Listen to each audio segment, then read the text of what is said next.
Hello and welcome to Fur, Fins, and Feathers. Today we are honored to have a special guest. We have Judy Gates of East Providence, Rhode Island, a renowned animal portraitist and breeder of champion Cavalier King Charles Spaniels, who joins us in our 42nd episode today. Judy, welcome to see you again. Nice to see you again. Thank you.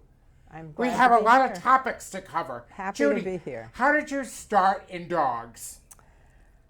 Oh, I started with Great Pyrenees. Unfortunately, I didn't bring any pictures of them. But when my now ex-husband was activated for Vietnam in 1968, a very long time ago, after we'd been married a very short time, I asked him if I could get a dog while he was away. And he thought I was going to go to the SPCA. But I remembered that when I was younger, much younger, like 11 years old, a beautiful white dog came through our yard, and my father knew that it was a Great Pyrenees. So I went about finding a breeder in Rhode Island who had Great Pyrenees, and much to my fortune, I had made contact with the Thales in East Greenwich, who had a litter of Great Pyrenees, and I brought home a 10-week-old male show potential puppy who became champion John Ricker Great Bear in a couple of years, and I was enthusiastically involved with that breed and members of that club, which I helped start, the New England Club, in 1973, until 1987. When I had my last Great Pyrenees, I had a litter where I had some very disappointing health issues show up in my show puppies. Fortunately, the two pets that I sold were healthy and fine. But at the time, I had a picture of a little girl with two puppies and a female, and I decided I would look and see what they were, what breed that was. And that turned out to be the Cavalier King Charles Spaniel. And I bought my first one in 1983, and that is the breed with which I have been involved ever since. As a matter of fact, I am having my 5th generation of my breeding program shown, hopefully this fall, to his grand championship. And you have been very, very successful with this breed. I have, and I have looked over what I have accomplished with a very small number. I have bred or co-bred only 11 champions in all those years I've been involved. My first champion was in 1995. But the breed was just recognized by the AKC, so I had to show her. But having said that, I have also had a dog that I bred has taken an award of merit at the Westminster Dog Show in the year 2000. And he also achieved his Register of Merit, which is no small task. They have to have at least 10 champions. And I thought, you know, for a small scale and a very critical eye, and one litter every year or so, about 19 altogether since 1984, I've done pretty well. I'll match my record with the biggies. One of the highlights of your career was judging in England. Yes, I had fun. Talk about that. I became friendly with a woman who, Mary Reese, who was a judge in the English Kennel Club. She was a judge of Cavaliers. She was a secretary of one of the Cavalier clubs, and I proceeded to visit her 6 times. And at one point she said, would I like to judge an open show, which is not championship level, but it's like an intermediate level show. And I said, oh, I'd love to. So I did Great Pyrenees and Cavaliers in England in 1989. And I had, as a matter of fact, the puppy Cavalier that I put up for best, I think I gave him best. I can't remember. What do they call it? Open dog. Best. He went on to get his British championship. Very nice. And the following week, I went to the Cavalier Parent Club show. And the dog that I gave that award to was in consideration for the best in show at the British Kennel Club show. But no, he didn't do it. But he could have, and I was thrilled. I thought, I look pretty good. I must know what I'm doing. Judy, can you tell us about the Cavalier? What are some of the traits that are looked for? They are, as a breed, they are a sweet, gentle companion dog. This is how they were developed as early as the 1600s. But King Charles II of England is the one who fancied them enough so that he had the breed. As a matter of fact, there's a wonderful movie called Restoration. By all means, it is overdone for decoration and everything, but the neat thing is there are a couple of scenes in it. Robert Downey Jr. is in it. Sam Neill is in it, and it is about the court of Charles II, the restoration of elegance and style, and the king fancied these beautiful spaniels. And they have an instinct to flush small game.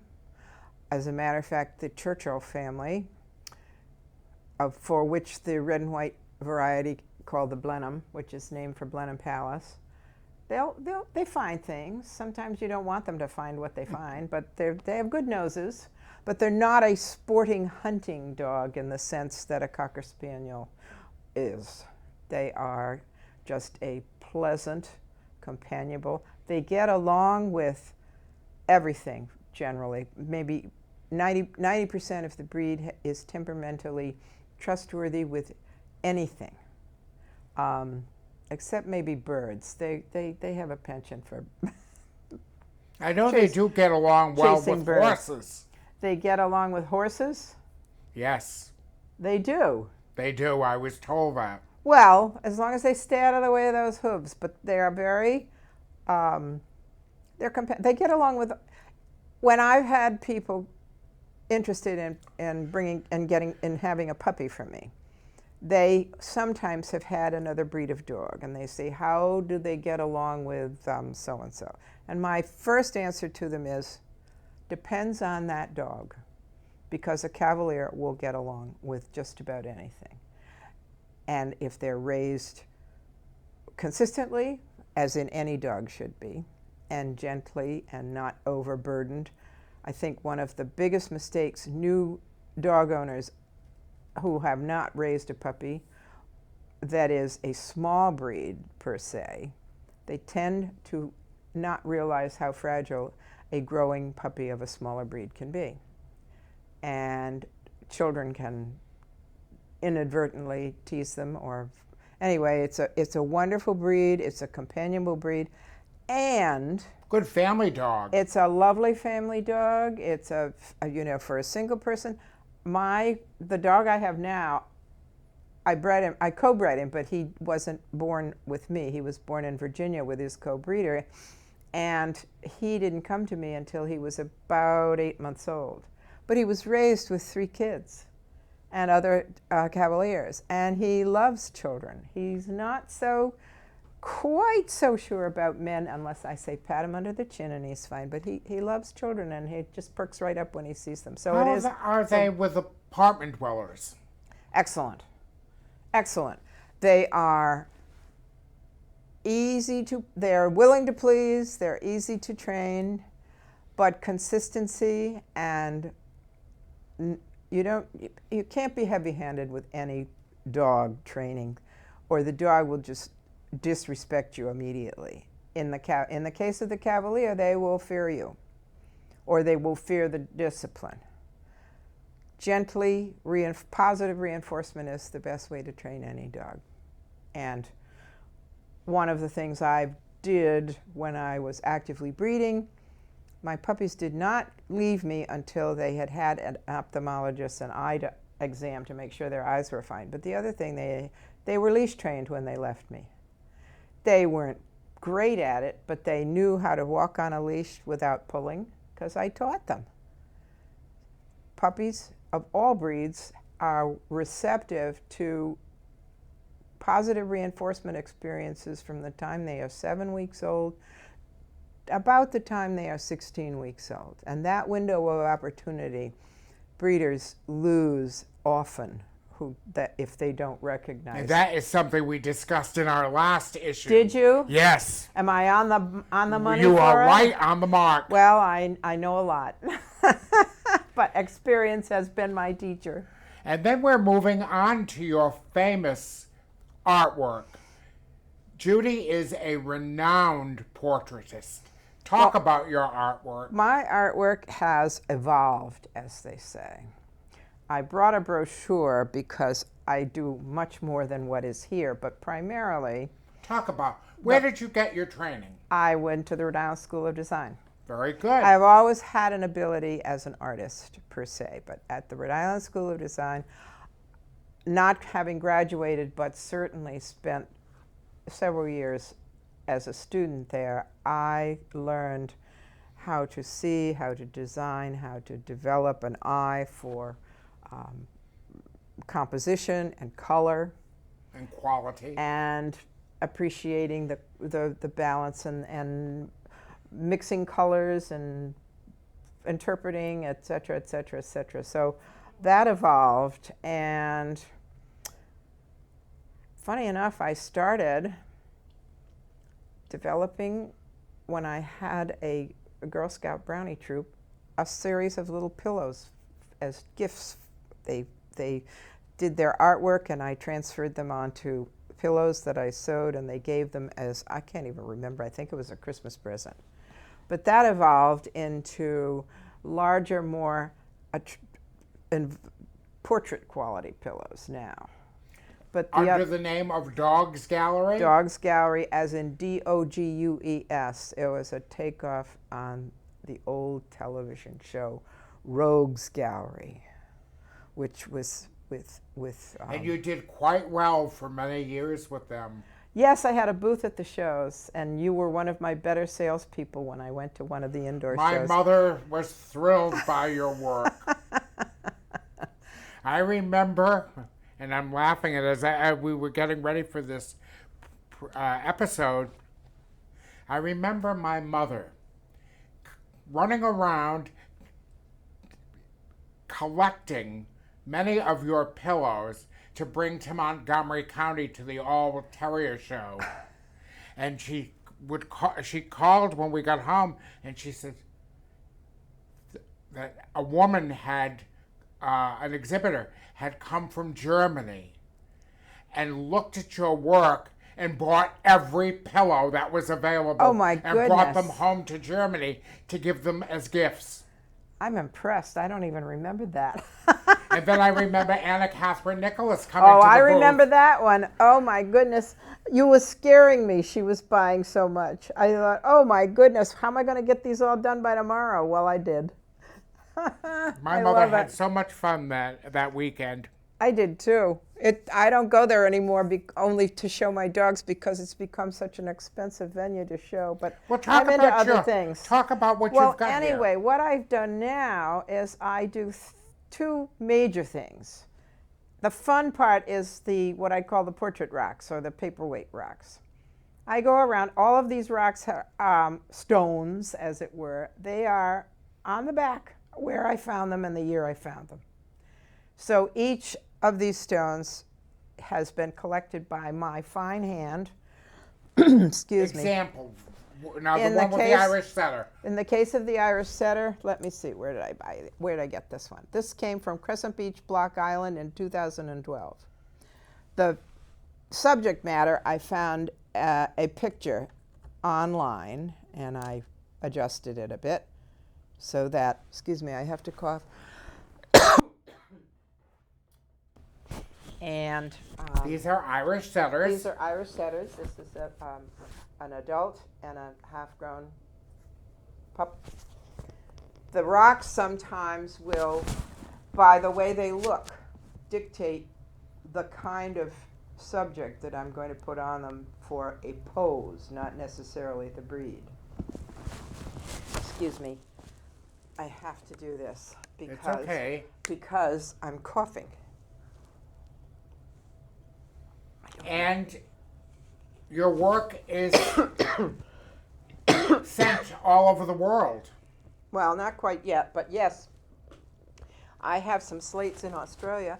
Excuse me. I'm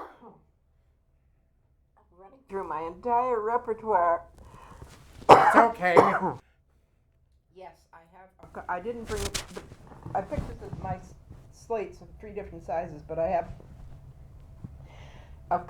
Some slates. A Kerry Blue slate went to Australia. Okay. So yes, I can say. And one of the things I used to do for the show in England that I would go to is I would paint a slate as a judge's gift for the judge who was judging the show. And that was kind of fun. Okay. You do the slates, you do the rocks, and you make the ornament. Talk about your ornaments. Oh, my ornaments. I've gone to a slightly larger size because I get my hands a little cramped doing that size, but I have collected those. You have a Bichon. I have a Bichon. You have a horse. And I have a boxer. And a boxer. But I do all breeds, and I can do the ornament from a picture. People send me pictures of their dogs. I have done a lot of Christmas present ornaments. I did 5 of them for someone, and I have a good ability to adjust pictures that are sent to me by online by owners who think they've sent me a wonderful picture, and I think to myself, they're going to be very impressed that I have been able to rescue this picture and put it on the ornament. And you do other animals too. Well, I do the horse. I do cats. I'm sorry I didn't bring my cat with me. Cats are difficult. I mean, not that the dogs aren't, but cats are difficult because they are an entirely different personality, as it were. And I want to be sure that I capture that personality in the portrait that I do. But you whatever it is. All breeds. All breeds, mongrels. As a matter of fact, I had been seeing Mario Hilario, who is on Channel 10. Yes. And he has I don't know, I guess it's like a little terrier and mixed. Mixed breed, black yes. and white. The dog's name is Rocco, and he's always sending pictures. So one day I just sat down and I thought, I'm going to send him a portrait rock with Rocco on it. He was thrilled and so surprised. Nice gift. And I just thought, I'm going to do that because I see Rocco all the time. I've collected Rocco's pictures, and he's a fun thing. Kerry Blue Terrier is beautiful. Thank you. This was fun to do because the rock came from Maine, a lake in Maine, and quite a while ago too. I think it's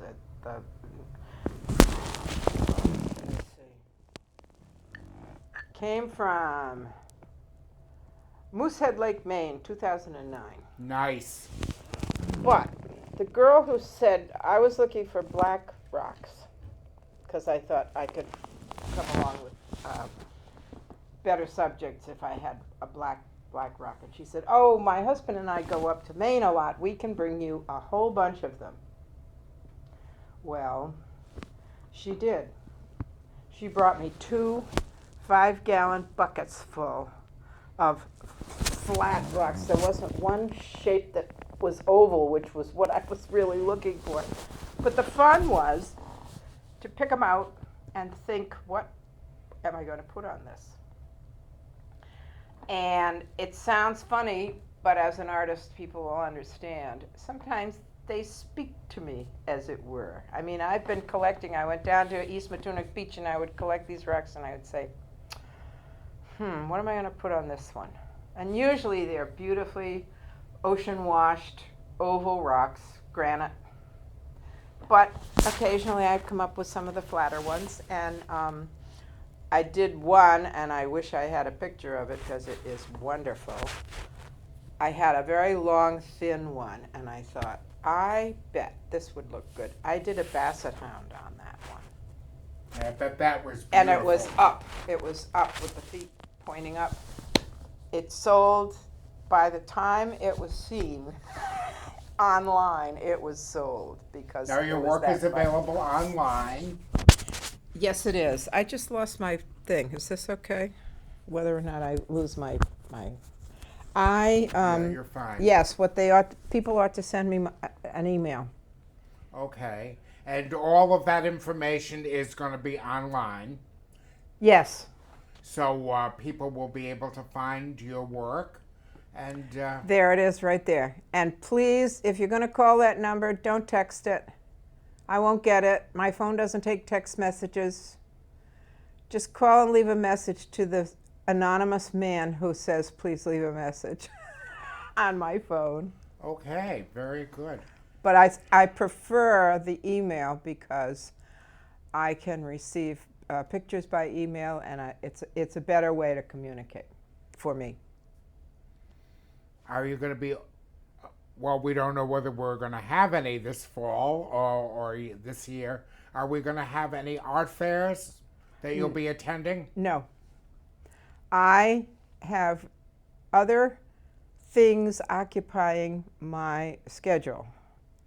I have begun establishing an online Etsy for items for sale and putting my things on that.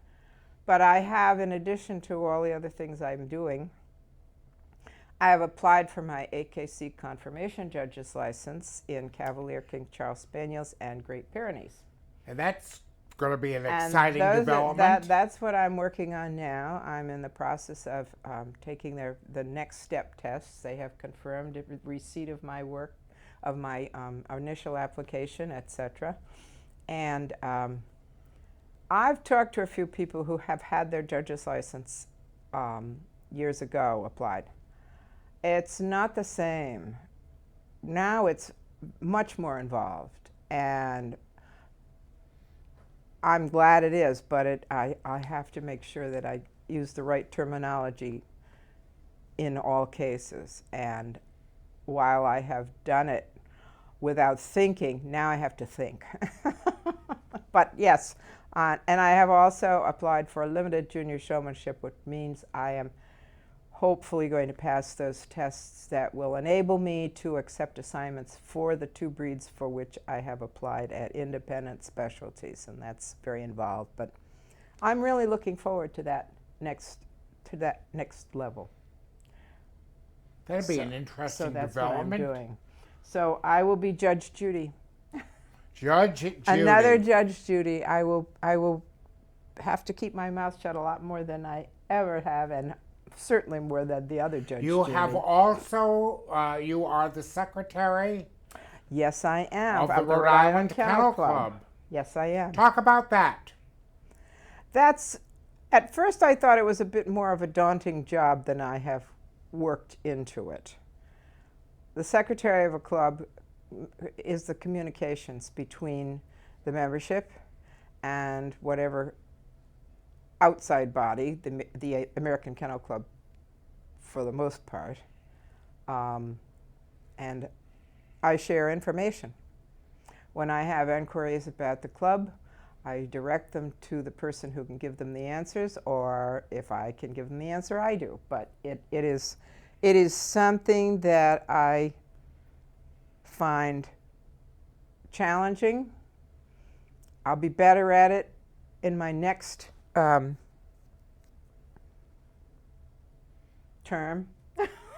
You'll be I fine. was trying to find the right trying to find the right word, but it'll be good to be able to go to a kennel club meeting again. Yes, it will.